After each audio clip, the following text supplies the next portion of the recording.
வந்த பகைவர் தம்மை தோல் நடுங்க வைத்த எங்கள் சக்திவேல் ஞான சக்திவேல் வெற்றிவேல். நீ என்ன பெரிய டிஎம் சௌந்தரராஜனா? இல்ல. அப்புறம் என்ன?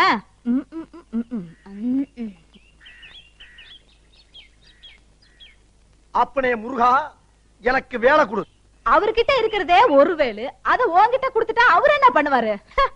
இந்த பாருமா, நான் கேட்டது அந்த ஆளு கையில இருக்க வேலை இல்ல, எனக்கு வேலை குடியான்னு தான் கேட்டேன். முருகன் என்ன ஃபேக்டரி நடத்திட்டு இருக்காரு, உனக்கு வேலை போட்டு கொடுக்கறதுக்கு. அத நீயா தான் தேடிக்கணும். வந்துட்டானுங்க. ஏ இங்க பாரு, வந்தமா சாமிய கும்பிட்டமா போனமான்னு மட்டும் இருமா. அதான் பொம்பளை பிள்ளைக்கு அழகு. அதை விட்டுவிட்டு வர்றவன் போறவனுக்கு விளக்கம் சொல்றவனை எல்லாம் வச்சுக்கிறாரு. ஐயா, நாங்க ஒண்ணு விளக்கம் கொடுக்க வரலப்பா. சாமி கிட்ட வேண்டிக்கிறதுனா மனசுக்குள்ள வேண்டிக்கணும். அதை விட்டுட்டு பக்கத்துல இருக்கிறவங்களுக்கு எல்லாம் டிஸ்டர்ப் பண்ற மாதிரி வேண்டக்கூடாது. புரிஞ்சுதா? சாமியை கும்பிடு.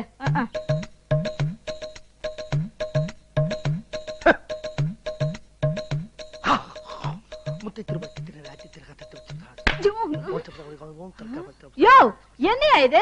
சாமி அங்க இருக்கு, நீ என்னடா என்ன பார்த்து இப்படி போஸ் காமிச்சு நின்னுட்டு இருக்க? இந்த பாரு, அப்படியே நின்றாத. வர்றவங்க போறவங்க எல்லாம் வீரபத்ர சிலைன்னு நினைச்சிட்டு உன் வாயில பெண்ணை அடிச்சுட்டு போயிட போறாங்க.